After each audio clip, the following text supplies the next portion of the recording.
All right, well, today marks the start of Climate Week 2020 in New York, which is expected to be the biggest climate summit taking place this year. It takes place alongside the UN General Assembly, brings together international leaders from business, government, and civil society to showcase global climate action. Now, according to a new global poll by Global Scan, there's growing concern among many citizens, including the three of us here at Bradshaw Live, me, Yo-Yo, and Vanessa, as well as the entire crew behind us, about climate change, right? I mean, I'm concerned about it. Anyone who says it's not happening doesn't have their eyes open, right? Or is doing their research. Absolutely. Because Right. Antarctica should not be the size that it is right now. But that's another Now, episode. big majorities in poor countries strongly agreed with tackling climate change to the same vigor as tackling COVID-19. And the reason is, you know, climate change, I've said this before, by the way, it's going to be one of the biggest drivers of immigration. As people live, especially in poorer countries, and the climate and the environment changes, they're going to be forced to move. They're not going to have the resources to, you know, farm differently, to build differently. They're going to move. It's going to cause mass migration. However, the rich nations, they don't get it yet. And they are not supporting climate change as much as the poor nations. And rich nations like the United States of America instead just builds walls. Walls don't keep people out forever. Now, the poll provides evidence. This poll provides evidence that people the world over remain very concerned about climate change despite the pandemic and subsequent economic impact. In the United States, according to poll numbers in the United States, the number of people who perceive the issue as serious or very serious has increased to over 60% in 2014 to 81% in June of this year. That means 4 out of 5 people surveyed say climate change is real, even when Donald Trump says it's not.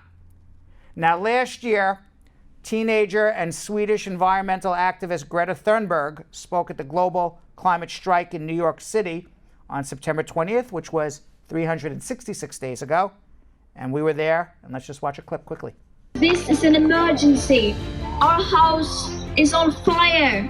Why should we study for a future that is being taken away from us? We deserve a safe future. California's still on fire? Scary. Yes. And you know what? One of the fires got started from a baby reveal party. When I had my children, Zachary and Gabby, there was no baby reveal parties. It's like a new, when did this baby reveal thing happen? Gender reveals. Yeah, gender reveal. Gender I'm like reveals. baby reveal. I don't even know what it's called. You know, it's gender reveal. Millennial thing. It's a millennial thing.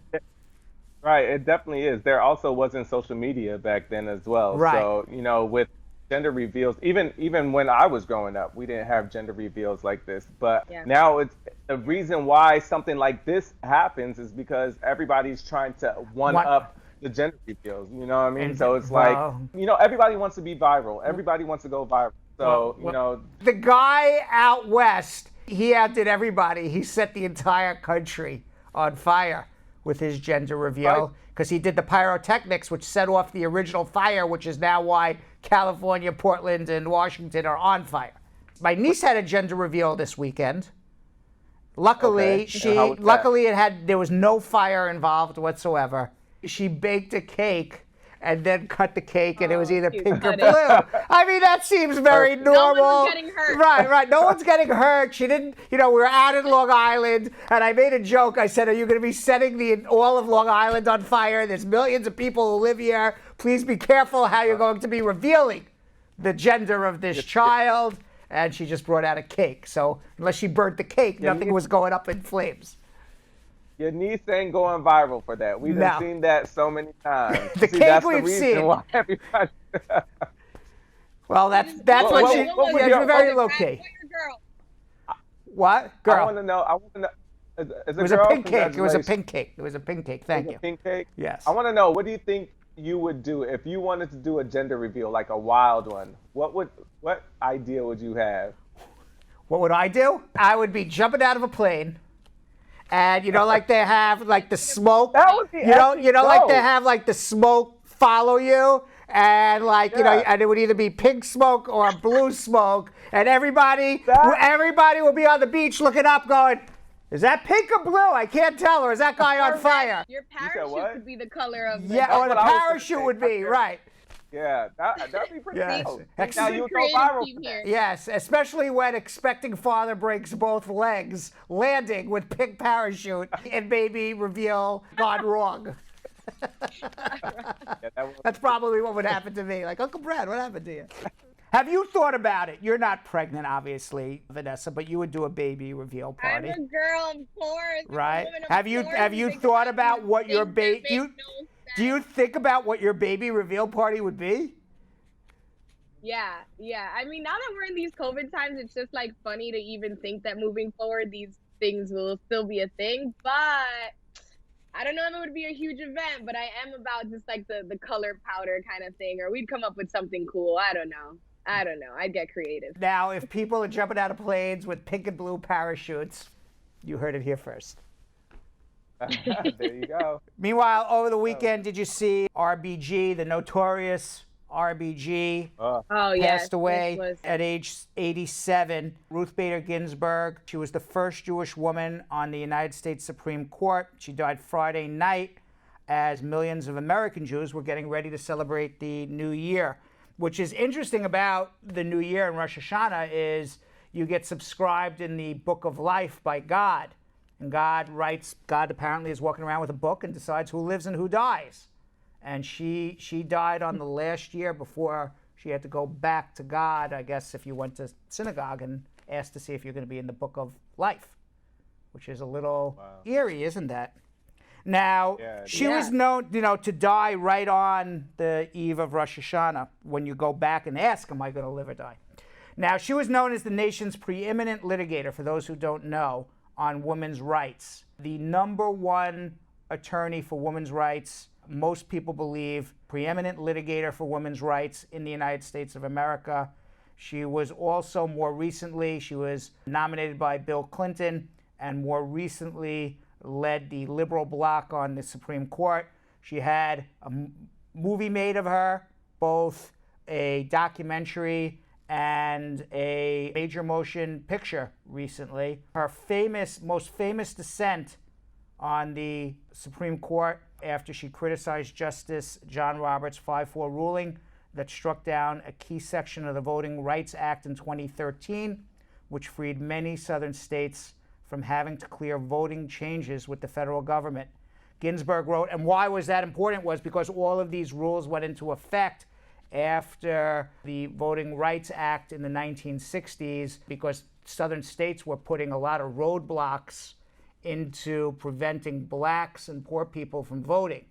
And that was leftover refuse from the slavery days and the Jim Crow days. The Voting Rights Act protected black voters, minority voters, poor voters, and as part of that, the states had to go to the federal government to get okay if they ever changed any of the voting rules. Now, in the 2013 case that struck down the Voting Rights Act, Justice Ginsburg wrote in her famous dissent, throwing out pre-clearance when it has worked and is continuing to work to stop discriminatory changes is like throwing away your umbrella in a rainstorm because you're not getting wet. Now, when asked also, this is another famous quote by Ginsburg, when asked how many women out of 9 spots would be enough on the court, she replied, my answer is when there are 9. Now, she was the loving wife of late husband Martin. She is the 24th longest-serving Supreme Court justice. The longest was William Douglas, who served for 36 years and 7 months. And Ginsburg will lie in repose at the Supreme Court on Wednesday and Thursday of this week, the court announced. Did you ever see those movies? I didn't. I actually want to see it now. I didn't. Watch she was so stunning when she was younger. I really enjoyed those images of her. Yeah, she was very pretty. Younger. She was a very pretty woman younger. And think about, she was 80 something years old. So she as a woman probably, I don't know the exact date she went to law school, but they had to have been in the 1940s or early 50s. No, yeah, for sure. That's like my grandfather's age, and he was born like 1933 or whatever. So figure, 1950s. Yeah. Like all that this woman had seen, all the changes in women's rights, like. But think about a woman in. She graduated Columbia Law in 1959. Think about a woman in the 1950s, a Jewish woman at an Ivy League law school. There weren't many, and she graduated #1 in her class. Now, Donald Trump says he wants to replace her immediately before the election. Never in the history of the United States has there been a Supreme Court nominee that's been approved by the Senate in the 50 days that are left between now and the election. And obviously, he wants to do it to solidify the conservative majority in the Supreme Court. 3 Republicans would have to vote against a nomination for it to fail. Two have already come out and said they will not.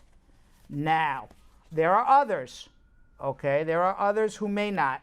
Alaska's Senator Lisa Murkowski told the Alaska Public Media before Ginsburg's death she would not vote to confirm a new justice before the election. And the reason is this: if Biden wins, he's obviously going to nominate a liberal judge. And that's not very fair if the Americans vote for a particular president.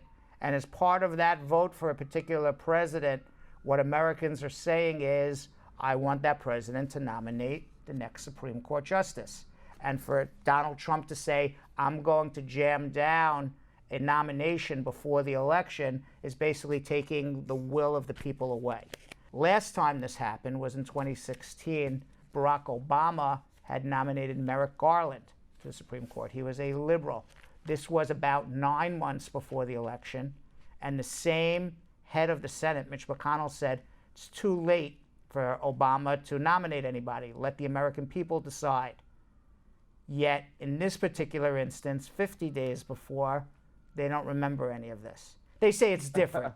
They say it's different. Many suspect that Utah Senator Mitt Romney, the only Republican to vote in favor of Trump's impeachment, would likely deny giving the president another chance to appoint a Supreme Court justice. Maine Senator Susan Collins, also a Republican, said she opposed the Senate vote. Now, a lot of them are going to oppose the vote if they're in moderate states. So if you're a moderate Republican running for election and you go to vote for an extraordinarily conservative Supreme Court justice, you may have just cost yourself the election in your particular state for your Senate run. So a lot of these are moderate Republicans who are up for election. Now, there are certain senators like Lindsey Graham. He made a vow back in 2016. He said in 2016 that he will not vote for anybody 1 year before an election. But now he's backtracking. Senator Chuck Grassley told Fox News in 2018 he would not support a Supreme Court nomination vote in 2020 following the commitment he made in 2016, adding, that's a decision I made a long time ago. We'll see what happens. Meanwhile, are you scared, by the way, to walk around New York City? Is it scary to you? No. No? What about you? I haven't walked around in the city in months. Have you heard anybody who's scared to walk around New York City?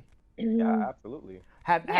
Oh, for sure. Have you heard that New York it's like complete chaos and anarchy here? You know, New York wants to overthrow the U.S. government. Have you heard any of that stuff? I never heard that. More of like the city's still a little weary, even though, you know, things are kind of opening back. But I have plenty of friends that like work retail, and they're like, hey, Fifth Ave is not what Fifth Ave used to be, but okay. So, according to Donald Trump and Porky, you know, at the Justice Department, they have labeled New York City, Seattle, and Portland as anarchist jurisdictions. Basically saying that it's pure anarchy here in New York. It is mass. You know what anarchy means? They don't want a government. There is no functioning government. And in essence, want to almost overthrow the U.S. government. That's what basically it means. So they said as a result of that, they are going to not give any federal funds to these three cities. For New York City, that's $7 billion. Barr said in a statement today, "We cannot allow federal tax dollars to be wasted when the safety of the citizenry hangs in the balance." What about the safety of the people in New York City? The list of cities eligible for defunding will be updated on a bi-weekly basis depending on basically protests. Now, it's not yet clear which exact funds are going to be cut, but the federal government does give $7 billion annually to New York City. I don't expect New York City to lose that money so quickly. There will be massive, massive lawsuits before there are massive, massive federal defunding of New York City. Did you hear that? That's interesting. No, I hadn't heard any of it. Yeah. Meanwhile, did you see the Emmys last night? I did. You watched? Yeah. Yes. I got a little glimpse. You did get a glimpse. Yeah, it was unfortunate that they didn't bring the Emmy to Bradshaw Live. Maybe next year, guys, we'll be a little luckier and get nominated. Right. We were not nominated in anything, but you never know next year. You know, best co-host to a live immigration show, they need that category, right? If they had the category best co-host to a live immigration show, you guys would be the winners. But hands down. Right. Best show bringing value and knowledge yes. to these platforms. That's us. Now, the big winners, the real work. The big winners though were Watchmen and Schitt's Creek. And to me, the funniest part was every time somebody said Schitt's Creek, they had to put the words up on the screen to make sure that nobody was saying S-H-I-T-S. And it was saying, you know, S-C-H-I-T-T-S. I've never watched either. Great show. I've never watched, although I think it was Jilly told me to watch Schitt's Creek a while ago, and I never did. Schitt's Creek is hilarious. If you watched Super it? funny. And I'm I'm happy for them. I think they made history by sweeping in the comedy series as well. But like I heard it was their last season as well, so I think they deserve it. I'm sure that now that they swept, there will be a clamoring and lots of money thrown at them to come back for season 7. Watch. Possibly. Yeah. Possibly. Yeah. That's a fair prediction. Listen, I'm gonna say, I gotta say, you know what I mean, because my black sisters was representing my black brother Tyler Perry, Regina King, and Zendaya. Yeah, Regina King. Zendaya beat out Jennifer Aniston. Regina King won for Best Actress in a Limited Series.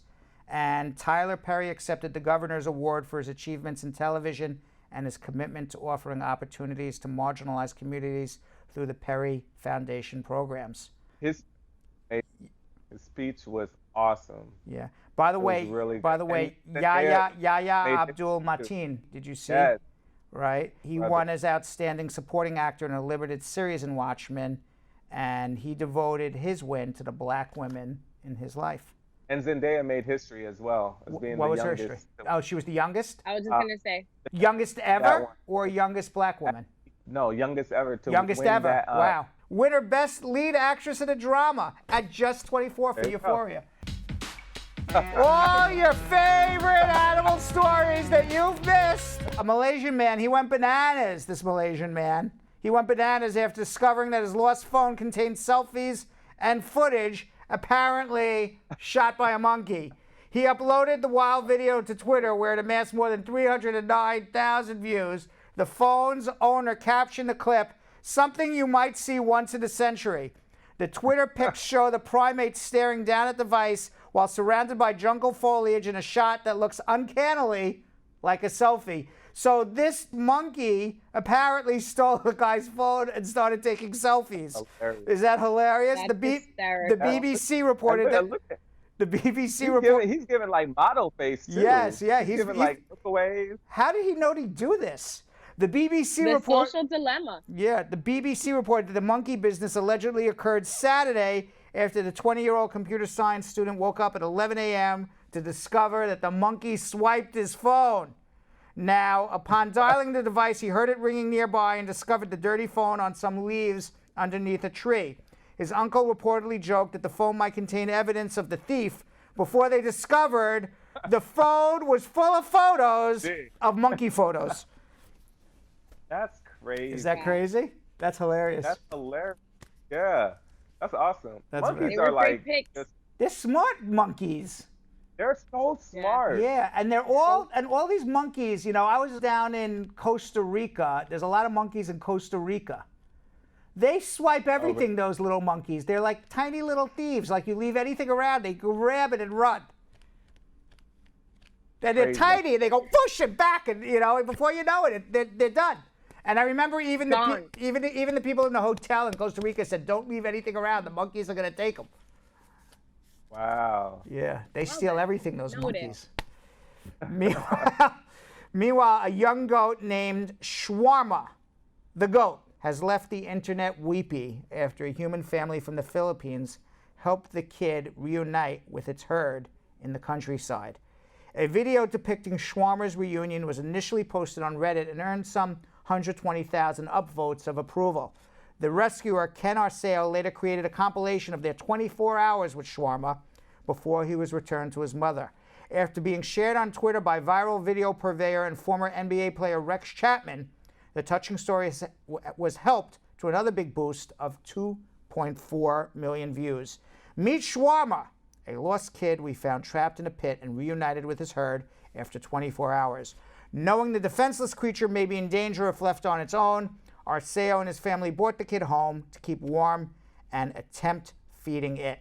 Now, he wrote, "I've Googled that they are sensitive to cold. Best I can give was booty heat. I've also learned that they are social creatures, so sleeping right before him on the sofa solved the intense crying." Said one follower on Twitter, "If it wasn't for animal videos, I don't know how I would have stayed sane these past 4 years." Meanwhile, maybe Donald Trump is on to something. Maybe New York is, in fact, it's anarchy here. There is a video going around in New York City of a woman riding the subway with her pet duck. The video of a duck parading around the subway platform on a leash, shared by Instagram account at Subway Creatures, it attracted 840,000 viewers. The duck is named Forky, the Post reports, the new pet of Brooklynite Zeta Pugh. Last month, Pugh, an aspiring actress and animal lover, took part in a video shoot organized by a friend for the skit. The friend bought a $65 duck from the New Jersey farm. After the shoot wrapped, the 5-year-old fowl was about to be released, but Pugh decided to adopt him. Pugh paid the friend back for half of the purchase. At first, she was like, "Wow, this is going to be a lot of work, this duck." But I thought the duck was so beautiful. He's already one of the family, Pugh said, hanging out in the den where he sleeps in a cage and joins the family for meals. I would not want to be in that apartment building, Vanessa. Hell no. Hey, here's some duck quacking all night. What kind of adopting a duck? What building allowed a duck in here? You know what it smells like in there? Oh. Doesn't a duck need to swim somewhere? I'm not doing it. Isn't that? I mean, you would have to like make a bathtub of water for that duck all day long. No, a turtle, known for big, goofy, permanent smile, the Burmese Ruth turtle, has been brought back from extinction. Excuse me. Just 20 years ago, the species was presumed extinct, but after rediscovering a handful of surviving animals, scientists have grown the population to nearly 1,000 in captivity. Turtles and tortoises face one of the highest extinctions. We have a picture. Is this a cute turtle? Do we think this is a cute turtle? Yeah, it's cute. That's a cute turtle. Cute turtle. Yeah. It's a Burmese turtle, once basked in the hundreds at the mouth of the Aradi River, south of Yangon, in Myanmar's largest city, but since has kind of disappeared. But they have now brought back 1,000 Burmese roof turtles. It was a cute turtle. Nice.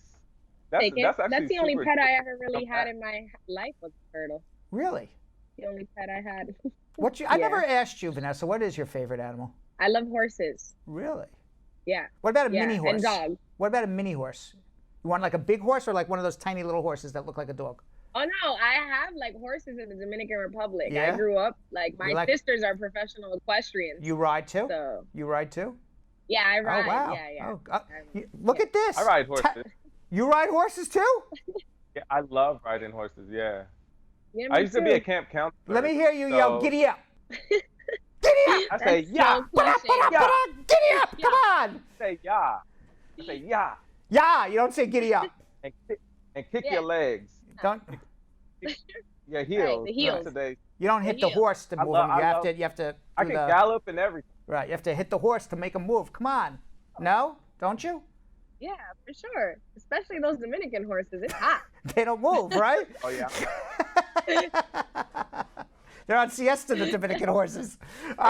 You should ask Brad Spot. Ask Brad Spot what their favorite animal is. I don't know. Yeah, Who do you let's hear think in the Carol? comments. Let me ask you a question. Who do you think Carol Anderson the Tiger's favorite animal is? Penguin. Penguins. By the way, Sasha Ford, she loves turtles. Sasha Ford loves turtles. And of course, cute. Carol Anderson the Tiger. I wonder, we never asked Carol what she thought of Tiger King. Oh yeah. Carol, Yeah, what did you Baskin. think of Tiger King and Baskin and I'm looking that out for other it in the crazy comments, guy? And there was like 3 tiger people in that. There was Carol Baskin. There's a Carol. Carol. There was oh yeah, that's a different Carol, by the way, than our Carol. Oh. Not the same Carol. Joe. There's Joe the lion, the Tiger King. Joe the Tiger King, That was right? me. And then there was the guy who was riding the elephant. Right. Forgot I his name. forget his name. Yeah, all Remember his crazy name. people.